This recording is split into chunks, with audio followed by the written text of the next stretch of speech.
नमस्कार मित्रांनो, प्रशांत आयरे यूट्यूब चॅनलवर आपले स्वागत आहे. आजचा जो विषय आहे तो विषय आहे पेपर ॲनालिसिस. 2019मध्ये जॉग्राफी या विषयावर जे काही प्रश्न विचारले गेले त्यांचं ॲनालिसिस आज मी करून देणार आहे. आता विद्यार्थ्यांचं जे मत आहे की राज्यसेवा पूर्व असेल, PSI STI SO पूर्व असेल, याच्यामध्ये महाराष्ट्राचे जास्त प्रश्न विचारले जातात असा त्यांचा गैरसमज आहे. मित्रांनो, भूगोल या विषयामध्ये जर बघितलं मग तो या ठिकाणी राज्यसेवा असेल किंवा PSI STI SO असेल, मी ज्यावेळेस तुम्हाला मागच्या भूगोल ह्या विषयाचा अभ्यास कसा करावा त्याच्यातसुद्धा मी काही गोष्टी सांगितलेल्या आहेत. आता लक्षात घ्या, जगाचा भूगोल, भारताचा भूगोल आणि महाराष्ट्राचा भूगोल हे तीनही भूगोल फार महत्त्वाचे असतात.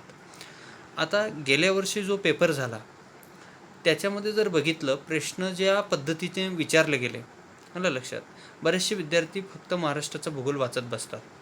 आणि त्या ठिकाणी जर बघितलं, गेल्या वर्षाच्या 2019मध्ये जे भूगोलचे प्रश्न विचारले गेले त्याच्यामध्ये जगाचा आणि भारताच्या भूगोलवरच जास्त प्रश्न आलेले दिसून आले.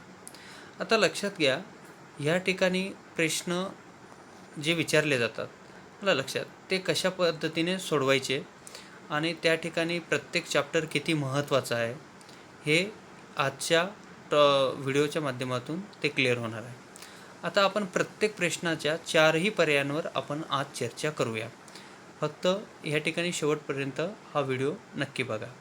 आणि चॅनलवर जर तुम्ही पहिल्यांदाच असाल, आलं लक्षात, तर तुम्ही नक्कीच लाईक करा, शेअर करा आणि चॅनल सबस्क्राईब करा. आता मित्रांनो, आजच्या व्हिडिओच्या माध्यमातून तुम्हाला काय क्लिअर होणार आहे की भूगोल या विषयाचा अभ्यास कसा केला पाहिजे आणि प्रश्न कसे सोडवले पाहिजे. आता समोर तुम्हाला जे पुस्तक दिसतंय, संपूर्ण भूगोल जग व भारत. आता हे पुस्तक, ह्या पुस्तकातील गेल्या राज्यसेवेमध्ये साधारणतः 10 प्रश्न ह्या पुस्तकातून आले होते. हे पुस्तक स्वतः आमचे आहे, आलं लक्षात. याच्यामध्ये जर बघितलं तर द युनिक अकॅडमीमधून हे पुस्तक संपूर्ण भूगोल भारत व जग या पुस्तकामध्ये आम्ही जग व भारत याच्यातले बरेचसे टॉपिक क्लिअर केलेले आहेत आणि याच्यातून जवळपास 10 प्रश्न गेल्या राज्यसेवेला आले होते. आता 2019च्या जो राज्यसेवेचा पेपर झाला त्याच्यामध्ये जे प्रश्न आले त्या प्रश्नांविषयी आपण आज बोलणार आहोत. आता लक्षात घ्या, या ठिकाणी जर बघितलं, पहिला प्रश्न जो आहे तो पहिला प्रश्न या ठिकाणी जोड्या लावा याच्यावर सर्वात पहिला प्रश्न विचारला गेला. आता जोड्या लावा हा जो प्रश्न विचारला गेला तर हा सोलर सिस्टीममधला प्रश्न आहे आणि सोलर सिस्टीम त्याच्यावरच देखील हे प्रश्न विचारले गेले. काही गोष्टी जर बघितले, बिग बँग थिअरी वगैरे जे आहे, तेजोमेघ सिद्धांत असेल, उल्का उत्पत्तीचा परिकल्पना असेल, ग्रहकण परिकल्पना असेल, भरती परिकल्पना असेल, हे सगळं हायपोथिसिस आहे, आलं लक्षात.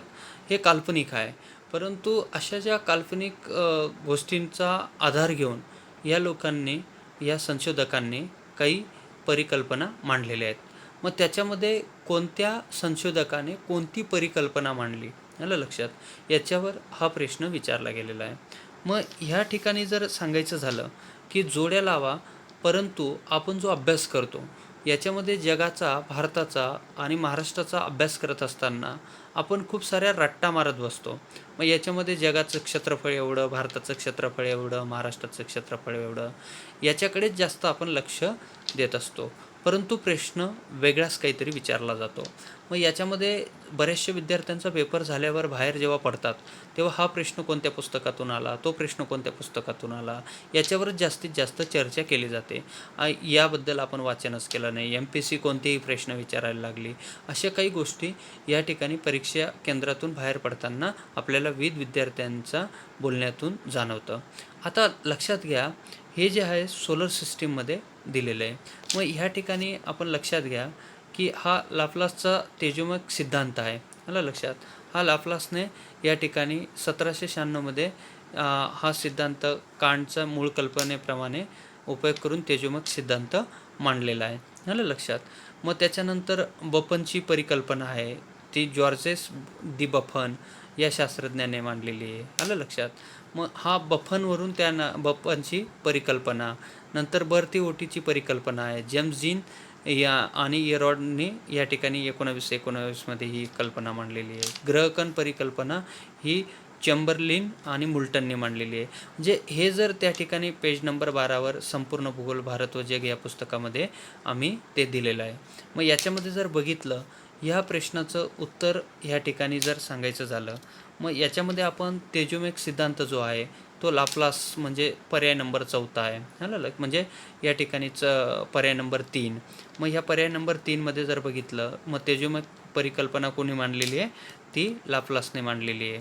त्याच्यानंतर उल्का उत्पत्ती परिकल्पना जर बघितली, मग ती कोणी मांडलेली आहे? लॉकियरने मांडलेली आहे. ग्रहकण परिकल्पना जर बघितली तर ग्रहकण परिकल्पना ही जी आहे ती या ठिकाणी मुल्टनने मांडलेली आहे.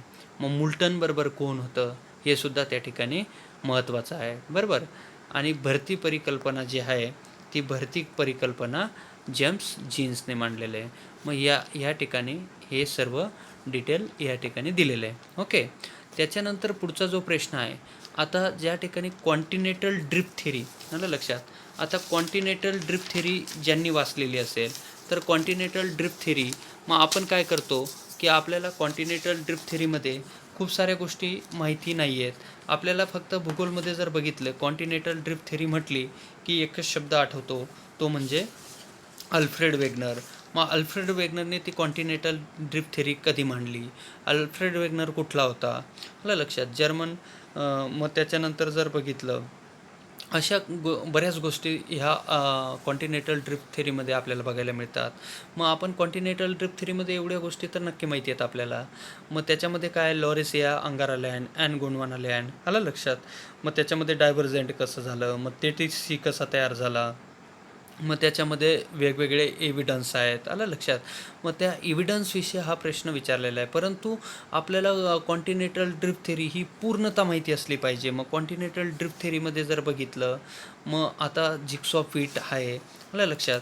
मग कॉन्टिनेंटल ड्रिफ्ट अजून पॅन्झिया, पॅन्थाल्सा, अशा बऱ्याच गोष्टी ऐकायला भेटतात. मग काही जर सांगायचं झालं, मग याच्यामध्ये आपण काय काय घेऊ शकतो? मग त्याच्यामध्ये जर बघितलं, जिग्सॉ फिट घेऊ शकतो. नंतर जिओलॉजिकल इव्हिडन्स आहेत. नंतर ह्या ठिकाणी पुराणजीवशास्त्रीय पुरावे आहेत, बायोलॉजिकल इव्हिडन्स आहेत, असे खूप सारे इव्हिडन्स आहेत, आलं लक्षात. मग ते इव्हिडन्स कसे मांडले गेलेले आहेत? मग आता जिग्सॉ फिट थेरी जर बघितली, मग जिग्सॉ फिट थेरी काय आहे याच्याबद्दल आपल्याला माहिती असणं गरजेचं आहे. आता जर बघितलं जे डायव्हर्जंट झालेले आहे, मग त्याच्यामध्ये नॉर्थ अमेरिका आहे, साऊथ अमेरिका आहे, आफ्रिका कॉन्टिनेंट आहे, ग्रीनलँड आहे, युरोप आहे, ऑस्ट्रेलिया आहे, इंडियन कॉन्टिनेंट आहे, आलं लक्षात. याच्यामध्ये जर बघितलं आपण सगळे जर एकमेकाला जर जॉईन केलं, मग त्याच्यामध्ये जर बघितलं नॉर्थ अमेरिका असेल त्याचा जर ईस्टर्न पार्ट असेल, ग्रीनलँडचा वेस्टर्न पार्ट असेल, ग्रीनलँडचा ईस्टर्न असेल तर युरोपचा वेस्टर्न असेल. त्याच्यानंतर साऊथ अमेरिकेचा जर बघितला तर साऊथ अमेरिकेचा ईस्टर्न असेल तर आफ्रिकेचा वेस्टर्न. म्हणजे हे एकमेकाला जे जॉईंट करता येतील, आलं लक्षात. तिथं एकमेकाला ते मॅच होतील, आलं. हे सगळं जिग्सॉ फिटमध्ये मांडलेलं आहे. कुठं मांडलेलं आहे? जिग्सॉ फिटमध्ये मांडलेलं आहे.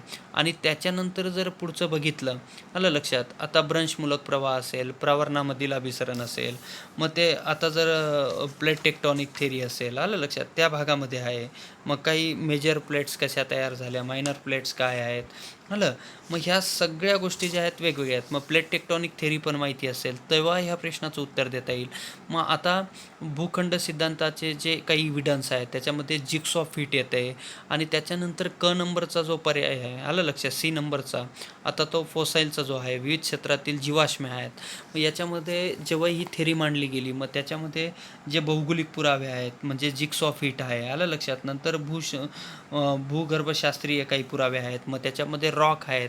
मग ह्या ठिकाणी याचा ईस्टर्न पार्ट, त्याचा वेस्टर्न पार्ट, याच्यामध्ये रॉक मिनरल्स अगदी सेम पाहायला मिळाले, आलं लक्षात. मग इकडचे प्राण्यांचे अवशेष, तिकडच्या प्राण्यांचे अवशेष, म्हणजे ते सुद्धा सारखे पाहायला मिळाले, म्हणजे एकेकाळी एकत्र होते. असे जे पुरावे आहेत, आलं लक्षात, त्याच्यामध्ये जर या प्रश्नाचा याच्यामध्ये जर आपण बघितलं तर त्याच्यामध्ये आपण उत्तर काय देऊ शकतो, अ आणि क.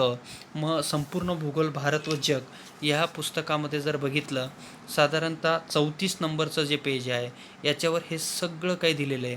मग याच्यामध्ये बघा, आता हे जे आहेत याच्या पुराव्यामध्ये जर आपण एक गोष्ट पाहिली तर हे सगळं या ठिकाणी हे प्राण्यांचे अवशेष काय आहे, याचे रॉक काय आहे, याचा ईस्टर्न वेस्टर्न हे जे जॉईंट आहेत, आलं लक्षात, हे सगळे ह्या ठिकाणी कवर केलेलं आहे, आलं लक्षात.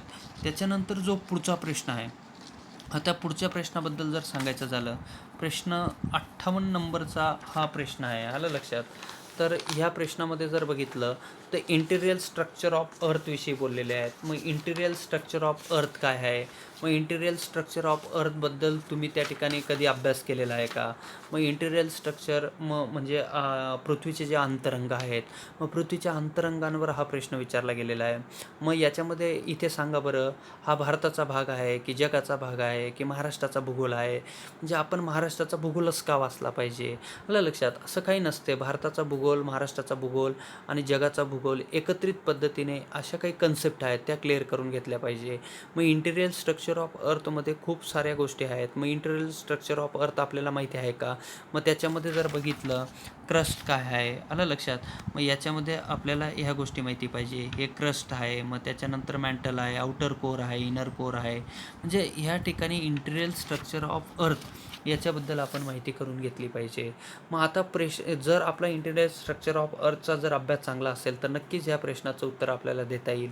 मग याच्यामध्ये बघा, प्रश्न जो विचारलेला आहे त्याच्यामध्ये अपर्याय जे आहे, विधान अ जे आहे, पृथ्वीचा अंतर्गाभा हा निकेल आणि लोह यांच्यापासून बनलेला आहे. म्हणजे या ठिकाणी पृथ्वीचा अंतर्गाभा जर बघितला, मग याच्यामध्ये पृथ्वीचा अंतर्गाभाबद्दल सांगायचं जर झालं, मग त्याच्यामध्ये हा वरचा कोण आहे, क्रस्ट आहे. मग त्याच्या खाली कोण आहे, मॅन्टल आहे. मग आउटर कोर आहे, आलं लक्षात. आणि त्याच्या खाली हा जो आहे इनर कोर आहे. मग आता इनर कोर जो आहे ह्या भागामध्ये या ठिकाणी जो प्रश्न विचारला गेलेला आहे, मग त्या प्रश्नामध्ये जर बघितलं तर पृथ्वीचा अंतर्गाभा म्हणजे इनर कोर, मग याच्यामध्ये काय आहे, लोह आणि निकेल आहे. तर ह्या ठिकाणी पर्याय बरोबर आहे, बरोबर. त्याच्यानंतर पृथ्वीचे कवच म्हणजे ह्या ठिकाणी कवच म्हणजे काय, तर क्रस्ट, आलं लक्षात. त्याच्यामध्ये सिलिका, ॲल्युमिनियम, नंतर मॅग्नेशियम, तुम्ही या ठिकाणी ऐकलं असेल, आलं लक्षात. सायमा असेल, नंतर सियाल असेल, आलं लक्षात. आता सायमा आणि सियाल याच्यामध्ये हे मॅग्नेशियम आहे, हे ॲल्युमिनियम आहे, हे सिलिका आहे, आलं. हे ज्याला माहिती असेल तेव्हा त्याला या प्रश्नाचं उत्तर देणं सोपं होईल. मग त्याच्यामध्ये पर्याय नंबर 1 ए व ब बरोबर, आलं लक्षात. याचे सुद्धा या ठिकाणी संदर्भ दिलेला आहे आपण. त्याच्यामध्ये पेज नंबर 42वर हा संदर्भ आहे, त्याच्यातला हा प्रश्न आहे, सिलिका आणि ॲल्युमिनियम, सायमा, आलं लक्षात. आता जर बघितलं प्रश्न जो पुढचा आहे, तर खालील विधानांची सत्यता तपासा आणि खालीलपैकी कोणते विधान बरोबर आहे ते ओळखा. आता लक्षात घ्या, दख्खन पठार हे बेसॉल्ट खडकापासून बनलेले आहे. दख्खन पठारावरील बेसॉल्ट खडकाची निर्मिती ज्वालामुखीच्या उद्रेकातून झालेल्या लाव्हा रसाच्या संचयनाने झालेली आहे. आता अविधान जे आहे, आता एक लक्षात घ्या, मागच्या 2018च्या परीक्षेमध्ये जरी बघितलं तर त्याच्यामध्ये बेसिकचा एक डायग्रॅम विचारलेली होती. मग याच्यामध्ये जर बेसिकची एक डायग्रॅम आपल्याला विचारलेली होती. बेसिक हा ॲसिडिक लावाचा, बेसिकचा नाही ॲसिडिकचा विचारला होता. अशी एक डायग्रॅम दिलेली होती. तर ह्या ठिकाणी प्रश्न होता ॲसिडिक लावाची ही डायग्रॅम आहे, आलं लक्षात. म्हणजे ही डायग्रॅम ओळखा, ही कशाची आहे तर ॲसिडिक लावा. मग तसंच बेसिक लावा जर बघितला, मग बेसिक लावाची जर डायग्रॅम बघितली तर अशा पद्धतीने ते हायली फ्लुइड असल्यामुळे तो हायली स्प्रेड होतो आहे, आलं लक्षात. मग हायली स्प्रेड होतो आहे ना, मग या ठिकाणी जर बघितलं, मग हा बेसिक लावा आहे. मग बेसिक लावा म्हणजे काय, ॲसिडिक लावा म्हणजे काय, हे ज्याला माहिती असेल त्यालाच ह्या प्रश्नाचं उत्तर देता येईल. आता लक्षात घ्या, या ठिकाणी दख्खन पठार हे बेसॉल्ट खडकापासून तयार झालेले आहे. मग आता याच्यामध्ये आपल्याला काय माहिती पाहिजे की पठारांची निर्मिती कशी होते, मैदानांची कशी होते, डोंगरांची कशी निर्मिती होते. मग याच्यामध्ये हा बेसिक लावा जो आहे, तर ह्या बेसिक लावापासून हे दख्खन पठार तयार झालेले आहे. आणि विशेष म्हणजे या ठिकाणी दख्खनचे पठार हे बेसॉल्ट खडकापासून हे विधान बरोबर आहे. दख्खन पठारावरील बेसॉल्ट खडकाची निर्मिती ज्वालामुखीच्या उद्रेकातून झालेल्या लावारसात बरोबर आहे. मग तो लावारस मग ॲसिडिक का बेसिक? तर बेसिक आहे. आलं, पण इथं लावारसाच्या उद्रेकापासून म्हणजे हे विधानसुद्धा बरोबर आहे. अ व ब दोन्ही विधान बरोबर. मग याच्यामध्ये जर बघितलं plateau formation, plain formation, mountain formation ह्या गोष्टी आपल्याला क्लिअर झाल्या पाहिजे. ओके, हे सुद्धा आपण त्या ठिकाणी क्लिअर केलेलं आहे. आलं लक्षात. त्याच्यानंतर जर बघितलं आता पुढचा प्रश्न जो आहे, तर पुढचा प्रश्न अतिशय महत्त्वाचा आहे.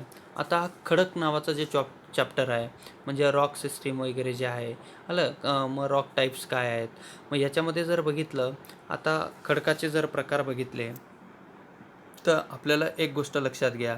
आता हा जर बघितला हा रॉक आहे, मग त्याचे काही प्रकार आहेत. मग त्याच्यामध्ये इग्नस स्टोन आहे, सेडिमेंटरी आहे, मेटामॉर्फिक स्टोन आहे. मग याच्यामध्ये जर बघितलं काही एक्सटर्नल आहेत, काही इंटिरियल आहेत. आलं लक्षात. म्हणजे अंतर्निर्मित आहेत, काही बहिर्निर्मित आहेत. ओके, म्हणजे हे आपल्याला माहिती असणं गरजेचं आहे. आता या ठिकाणी जर बघितलं बहिर्निर्मित अग्निजन्य खडक म्हणजे इग्नस स्टोनचे 2 प्रकार आहेत, बहिर्निर्मित अग्निजन्य आणि अंतर्निर्मित अग्निजन्य. मग हे सुद्धा आपण ह्या ठिकाणी क्लिअर केलं पाहिजे. मग खडक काय आहे, खडक कसा तयार होतो, त्याचे किती प्रकार आहेत, त्याचे उपप्रकार काय आहेत. मग बहिर्निर्मित खडक काय, अंतर्निर्मित खडक काय, जलजन्य खडक काय, रूपांतरित खडक काय. मग याच्यामध्ये जो पर्याय आहे बहिर्निर्मित खडक जो आहे, मग त्याच्यामध्ये जर सांगायचं झालं तर ह्या ठिकाणी सरळ सरळ पर्याय नंबर 2 आलं लक्षात. मग पर्याय नंबर 2 हे त्या प्रश्नाचं उत्तर आहे. मग बहिर्निर्मितमध्ये जर बघितलं तर काय येतं, अंतर्निर्मितमध्ये काय येतं. आता बहिर्निर्मितमध्ये पर्याय नंबर 4 आहे. अंतर्निर्मितमध्ये जर बघितलं डाईक येतो, आलं लक्षात. त्याच्यानंतर जलजन्य खडक म्हणजे सेडिमेंटरीमध्ये कुरुंदाचे खडक येतात. ओके, हा पर्याय 2 आहे. रूपांतरित खडक म्हणजे 3 ग्रॅफाईट आहे. मग तर ग्रॅफाईट कसा तयार होतो आहे, आलं लक्षात. ग्रॅफाईट कोणत्या खडकापासून, आता ग्रॅफाईटची निर्मिती कशी झालेली आहे. आता कोळसा जर हा मूळ खडक आहे, मग कोळशापासून मेटामॉर्फिक ग्रॅफाईट तयार झालेलं आहे. ओके, हा पर्याय नंबर 2 आहे. मग याचा संदर्भ जर बघितलं ह्या पुस्तकामध्ये आपण दिलेला आहे, पेज नंबर 47वर आपण हा पर्याय दिलेला आहे. ओके, हे लक्षात घेणं. मग याच्यामध्ये अग्निजन्य खडकाचे 2 प्रकार, मग या बहिर्निर्मित खडक आणि अंतर्निर्मित खडक, मग बॅथोलिथ, लॅकोलिथ, स्टॉक, सील, सीड, टाईक, मग यांचं फॉर्मेशन कसं होतं, आलं लक्षात. या सगळ्या गोष्टी या ठिकाणी दिलेल्या आहे. डेक्कन ट्रॅपबद्दल दिलेलं आहे. डेक्कन ट्रॅपचा आपण प्रश्न बघितला, बेसॉल्ट लावा, बेसिक लावा. ओके, हे बघितलं. पुढचा प्रश्न जो विचारला गेलेला आहे तर तो बहिर्गत शक्तीचा खनन कार्यामुळे म्हणजे या ठिकाणी जर भूरूपशास्त्र नावाचा जो टॉपिक आहे, भूरूपशास्त्रामध्ये या गोष्टी दिलेल्या आहेत. मग भूरूपशास्त्र जे आहे, मग याच्यामध्ये एंडोजेनेटिक प्रोसेस आहे, एक्झोजेनेटिक प्रोसेस आहे. आता जिओमॉर्फोलॉजीमध्ये ह्या गोष्टी कव्हर कराव्या लागतात. मग एंडोजेनेटिक प्रोसेसमुळे काय आहे, एक्झोजेनेटिक प्रोसेसमध्ये काय होतं. मग एक्झोजेनेटिक प्रोसेसमध्ये जर बघितलं नद्या आहेत, वारे आहेत, ऊन आहे, पाऊस आहे, याच्यामुळे वेगवेगळ्या भूरूपांची निर्मिती होते. मग याच्यामध्ये वाळवंटामधले भूरूप आहेत, नद्यांमधले भूरूप आहेत, समुद्रकिनाऱ्यावरील भूरूप आहेत, म्हणजे या सगळं जर बघितलं मग याच्यामध्ये नदीचक्राशी संबंधित भूरूप आहे. First step, second step, third step, हे सगळे प्रश्न तुम्हाला विचारले जातात. मग याच्यामध्ये आपण लक्ष दिलं पाहिजे. आता वाळवंटामध्ये जर बघितलं तर मशरूम स्टोन काय आहे, बारखान काय आहे, आमादा काय आहे, आलं लक्षात. चबुतरे काय आहेत, नंतर कमानी काय आहेत, आलं. हे सगळे प्रश्न त्या ठिकाणी विचारले जात आहेत. मग याच्यामध्ये जर बघितला हा एक सुंदर प्रश्न विचारला गेलेला आहे. बहिर्निर्मित म्हणजे एक्झोजेनेटिक प्रोसेसवर हा प्रश्न विचारला गेलेला आहे. मग एक्झोजेनेटिकमध्ये जर बघितलं तर युसेफ व्हॅली जी आहे, युसेफ व्हॅली ही हिमनदींमध्ये तयार होते. नंतर गॉर्ज जी आहे, गळई, आलं लक्षात. ही गळई नदीमध्ये तयार होते, फर्स्ट स्टेपमध्ये तयार होते. मग फर्स्ट स्टेप नदीचे जी फर्स्ट स्टेप आहे त्याच्यामधले लँडफॉर्म्स आहेत. मग त्याच्यामध्ये जर बघितलं रॅपिड्स आहेत, वॉटरफॉल्स आहेत, गॉर्ज आहेत, आलं लक्षात. हे सगळं विचारलं जातं आहे, आलं. तर बारखाने वाळवंटामधले डिपोजिशन प्रोसेसने तयार झालेले आहेत. त्याच्यानंतर समुद्र लाटांनी ही कमान तयार झालेली आहे. पर्याय नंबर 2 आहे. मग याच्याबद्दलचा जो संदर्भ आहे मग तो भूरूपांची निर्मिती या ठिकाणी मी दिलेले आहे. मग याच्यामध्ये जर बघितलं 69 नंबरचं जे पेज आहे याच्यावर आपण ह्या सगळ्या गोष्टी क्लिअर केलेल्या आहेत. मग नदी चक्राशी संबंधित भूरूपे, landform associated with the fluvial cycle, मग द रिव्हर वर्क, मग त्याच्यामध्ये इरोजन प्रोसेस, ट्रान्सपोर्टेशन, डिपोजिशन, असं सगळं या ठिकाणी वाचन केलं पाहिजे. हिमनदीचे कार्य दिलेले आहेत. आलं लक्षात. त्याच्यानंतर वाळवंटामधले हे भूरूप दिलेले आहेत. हे सगळं वाचन केल्यानंतर एक प्रश्न तयार झालेला आहे. मग या एक प्रश्नाचं उत्तर देण्यासाठी जर आपल्याला एवढ्या गोष्टी कराव्या लागतात, मग आपण ते केलंच पाहिजे. म्हणजे बऱ्याचशा विद्यार्थी हे जो ह्या गोष्टी बऱ्याच विद्यार्थ्यांना माहीत नाही. नद्या म्हटलं की फक्त डोळ्यासमोर गोदावरी दिसते. मग गोदावरीची लांबी एवढी, गोदावरीची लांबी तेवढी, गोदावरी एवढ्या राज्यांमध्ये, एवढ्या जिल्ह्यांमध्ये, तिच्या उपनद्या अशा, एवढं वाचून होत नाही मित्रांनो. याच्यासाठी जगाचा भूगोल, भारताचा भूगोल हा सुद्धा फार महत्त्वाचा आहे. म्हणजे माझा याच्यातून एकच सांगणं आहे, फक्त महाराष्ट्राचा भूगोल वाचून विद्यार्थी पास होत नसतो. ओके. आता जर बघितलं हा पुढचा प्रश्न जो आहे त्याच्यामध्ये विधान नंबर अ जे आहे, सौरशक्तीपासून येणाऱ्या उष्णतेपैकी 35% उष्णतेचा पृथ्वीचा पृष्ठभाग आणि वातावरण तापण्यास उपयोग होत नाही, तिला पृथ्वीची भूधवलता असे म्हणतात. हा पर्याय बरोबर आहे. आता विधान नंबर ब जो आहे याच्यामध्ये हवेचे अणू, लहान धूलिकण, ढग, पृथ्वीचा पृष्ठभाग यांच्यापासून विकिरण परावर्तन क्रियेने उष्णता लघुलहरी आकाशात पाठवले जातात. आलं लक्षात. मग याच्यामध्ये जर आपण लक्षात घेतलं तर हा प्रश्न समजून घेणं महत्त्वाचं आहे. आलं लक्षात. मग या ठिकाणी हा प्रश्न बऱ्याच विद्यार्थ्यांना क्लिअर होत नाही आहे. आलं लक्षात. मग याच्यामध्ये जर बघितलं अविधान सत्य आहे पण ब असत्य आहे. आता ब असत्य का आहे? कारण या ठिकाणी लघुलहरी नाही आहेत. ब विधानामध्ये जे लघुलहरी आकाशात पाठवले जाते तिथं दीर्घलहरी असतं तर विधान बरोबर होतं. पण ते लघुलहरी आहे. लघुलहरी येत आहेत, दीर्घलहरी जात आहेत. आलं लक्षात. अशा पद्धतीने आहे. मग त्याच्यामुळे जर बघितलं आपल्याला ह्या गोष्टी क्लिअर केल्या पाहिजे. हे क्लायमेटॉलॉजीमधल्या कन्सेप्ट आहेत. मग हे आपण वाचल्या पाहिजे. आलं लक्षात. मग नक्की सूर्याकडून येणारे किरण कसे येतात, मग त्याच्यानंतर धुलिकणचा रोल काय आहे. आलं लक्षात. मग धुलिकणचा रोल जर बघितला मग ढगांद्वारे, मेघांद्वारे. आता सौरशक्तीच्या अवकाशात जे परावर्तन आहे 35% आहे, ढगांद्वारे जर 27% आहे, पृथ्वीचा पृष्ठभागावरून 2% आहे, वातावरणातील धुलिकण जे आहेत त्याच्यातून 6% परावर्तन होत आहे. मग हे आपण जर माहिती असेल तरच ह्या प्रश्नाचं उत्तर आपल्याला देत आहे. पर्याय नंबर ह्या ठिकाणी जर बघितला तर आपण ह्या ठिकाणी ह्या पर्यायाचं उत्तर काय देऊ शकतो, असत्य, ब असत्य, म्हणजे पर्याय नंबर 3. त्याच्यानंतर आता जर बघितलं काही लोकल विंड्स आहेत, स्थानिक वारे आहेत. मग लोकल विंड्सबद्दलसुद्धा या ठिकाणी प्रश्न विचारला गेलेला आहे. म्हणजे आपण वारा कसा येतो, मग वारा निर्मिती काय आहे, high temperature to low pressure belt, low temperature to high pressure belt, high pressure to low pressure, या गोष्टी माहिती असल्या पाहिजे. मग लोकल विंड्स जर बघितल्या काही कोल्ड विंड्स आहेत, काही हॉट विंड्स आहेत. आलं लक्षात.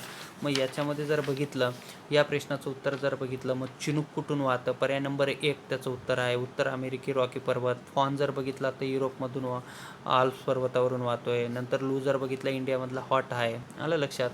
तर या ठिकाणी भारतीय मैदानामधला आहे. मिस्ट्रल जर बघितलं तर या दक्षिण युरोप व भूमध्य समुद्रामधला आहे. ह्या असे प्रश्न त्या ठिकाणी. मग आवर्त वारे काय, प्रत्यावर्त वारे काय, हे cyclone, anti cyclone, local winds, हे सगळं हा चार्ट या ठिकाणी देण्याचा मी प्रयत्न केलेला आहे. त्याच्यानंतर हा प्रश्न जो विचारलेला आहे जोड्या लावा, याच्यामध्ये सॉईलमधला आहे. मग त्याच्यामध्ये जर बघितलं black cotton soil, red soil, red brown soil, mountain soil, sub mountain soil, desert soil, laterite soil, असे ज्या सॉईल्स आहेत याच्यामधून आपल्याला जर अभ्यास चांगला असेल तर मग सॉईल टेक्स्चर काय आहे, सॉईल स्ट्रक्चर काय आहे, सॉईल कलर काय आहेत, म्हणजे मृदेचा पोत काय आहे, मृदेचं संरचना काय आहे. त्याच्यानंतर जर बघितलं या मृदेमध्ये जर बघितलं मृदेची डेन्सिटी काय आहे, घनता काय आहे, बरोबर. मग ॲसिडिक सॉईल, बेसिक सॉईल, नंतर मृदेमध्ये कोणते पिकं घेतले जातात, मग या मृदेमध्ये कोणती मिनरल्स आहेत, वगैरे वगैरे असे प्रश्न विचारले जात आहेत. मग याच्यामध्ये पर्वतीय मृदेमध्ये जर बघितलं हिमालयन रिजनमध्ये ही माउंटन सॉईल्स आहे. मग याच्यामध्ये ॲपल पिकवला जातो. ब्लॅक कॉटन सॉईलमध्ये आता कॉटनच म्हटलं जातं म्हणून कॉटन पिकवलं जातं. आलं लक्षात.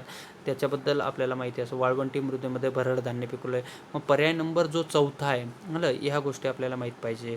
याच्यासाठी मृदाशास्त्र, मग कृषी, इन्व्हायरमेंट आणि जॉग्रॉफी तिघं मिळून ही मृदा आपण वाचली पाहिजे. आता ह्या ठिकाणी जर बघितलं इंडियाची जी हिस्ट्री आहे, आता ह्या ठिकाणी इंडियन म्हणजे आपण जिओलॉजिकल हिस्ट्री ऑफ इंडिया जे आहे या चॅप्टरमध्ये ह्या जोड्या लावामधलं गोंडवाना श्रेणीतील खडक, धारवाड श्रेणीतील खडक, आर्कियन श्रेणीतील खडक, विंध्यन श्रेणीतील खडक आपण जिओलॉजिकल हिस्ट्री ऑफ इंडियामध्ये दिलेलं आहे.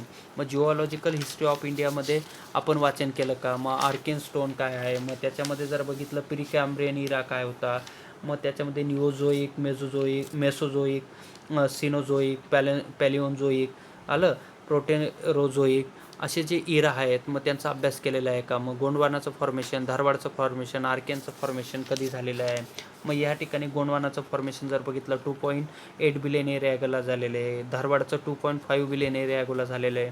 आर्कियनचं 4.56 बिलियन ॲगोला झालेलं आहे. 1.3 बिलियन ॲगोला विंध्यनचं झालेलं आहे. मग याचा अभ्यास जेव्हा असेल तेव्हा ह्या प्रश्नाचं उत्तर आपल्याला देता येईल.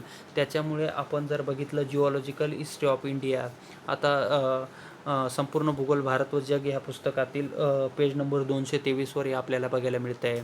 नक्की हे पुस्तक वाचलं नसेल तर वाचा. याच्यामध्ये ह्या गोष्टी डिटेल दिलेल्या आहेत. मग या प्रश्नाचं उत्तर 1 नंबर आहे. आलं लक्षात. मग गोंडवाना श्रेणीतील जर भंडारा गोंदियामध्ये पाहायला मिळत आहे. धारवाड श्रेणीतील सावंतवाडी वेंगुर्लामध्ये पाहायला मिळतात. आर्कियन श्रेणीतील चंद्रपूरमध्ये पाहायला मिळतात व विंध्यन श्रेणीतील यवतमाळ गडचिरोलीमध्ये पाहायला मिळत आहेत. अशा पद्धतीने जर बघितलं तर ह्या अशा पेपर ॲनालिसिस या ठिकाणी करून दिलेले आहे. आता महाराष्ट्र भूगोलवर हा प्रश्न विचारलेला आहे. फक्त एकच प्रश्न विचारलेला आहे, नदी काठावरील शहरे व नदी यांच्या जोड्या जुळवा. मग आता ह्या जोड्या जुळवत असताना सोपी गोष्ट आहे की धुळे हे शहर पांझरा नदीच्या काठावर आहे. मग याच्यामध्ये पांझरा नदी जी आहे ही धुळे जोडायला पाहिजे. मग त्याच्यानंतर धाम जे आहे, आता तिथं पवनारला विनोबा भावेंचा आश्रमसुद्धा आहे, धाम पवनार. त्याच्यानंतर प्रवरा जर बघितलं तर संगमनेर येईल. आलं लक्षात. मग नदी त्या तापी जर म्हटलं तर भुसावळ येईल. मग ह्या गोष्टी महाराष्ट्राविषयी हा एक प्रश्न विचारला गेलेला आहे, नदी या टॉपिकवर विचारलेला आहे. मग ह्या प्रश्नाचं उत्तर आपल्याला देताना या ठिकाणी नदींचं काही काठावरील शहरं, महत्त्वाचे धार्मिक ठिकाणं वगैरे वाचले पाहिजे. मग हे आपण महाराष्ट्राच्या नद्यांमध्ये नकाशे स्वरूपात आपण ह्या गोष्टी करून ठेवल्या पाहिजे. आलं लक्षात. मग गोदावरी काठावरील शहरं, गोदावरी खोऱ्यातील शहरं, मग खोरं म्हणजे काय, काठ म्हणजे काय, या गोष्टी माहिती असणं गरजेचं आहे. आता क्लायमेटॉलॉजीमधून हा प्रश्न विचारलेला आहे. डायग्रॅममध्ये काही गोष्टी दाखवलेल्या आहेत. मग डायग्रॅममध्ये जर बघितलं तर ह्या ठिकाणी असे काही विंड्स दाखवलेले आहेत. मग याच्यामध्ये पहिली गोष्ट आपल्याला काय माहिती असलं पाहिजे, दिशा माहिती असल्या पाहिजे. मग याच्यामध्ये जर बघितलं ही नॉर्थ आहे, ही साऊथ आहे, ही जर बघितली ईस्ट आहे, ही जर बघितली वेस्ट आहे. मग हा नॉर्थ आणि हा साऊथ म्हणजे इथे नॉर्थ ईस्ट पाहिजे. आलं लक्षात. हा नॉर्थ आहे म्हणून इकडं नॉर्थ वेस्ट पाहिजे. ओके. इकडं जर बघितलं तर हा साऊथ आहे म्हणून इकडं साऊथ वेस्ट पाहिजे. इकडं साऊथ आहे म्हणून इकडं साऊथ ईस्ट पाहिजे. म्हणजे ह्या दिशा जर बघितल्या म्हणजे ह्या ठिकाणी सरळ सरळ एक लक्षात घ्यायचं आहे, हे साऊथ वेस्ट विंड्स आपल्याला पाहायला मिळत आहेत, म्हणजे ईशान्य मान्सून वारे. मग हे सुद्धा आपण ह्या ठिकाणी कवर केलेलं आहे. आलं लक्षात. मग वाऱ्यांच्या दिशा काय असतात, मग नैऋत्य मान्सून वारे काय आहेत, ईशान्य मान्सून वारे काय आहेत, पश्चिम जेट स्ट्रीम काय आहेत, पूर्वी जेट स्ट्रीम काय आहेत, या सगळ्या गोष्टी भारतीय हवामानशास्त्राची विभाग क्लायमेट रिजन्स आहेत. मग कोपेनचा रिजन्स आहे, स्टॅम्प अँड WG केंद्रूचा रिजन या ठिकाणी क्लासिफिकेशन आहे. GT त्रिवार्ताचं RL सिंगचं क्लासिफिकेशन आहे, म्हणजे कोपेनचं क्लासिफिकेशन आहे. इंडियन क्लायमेट रिजन जे आहेत, आलं हे आपण वाचले पाहिजे. याच्यावर प्रश्न विचारले जाऊ शकतात. मित्रांनो, जर व्हिडिओ आवडला असेल तर नक्कीच या ठिकाणी लाईक करा, शेअर करा आणि सबस्क्राईब करा. धन्यवाद मित्रांनो.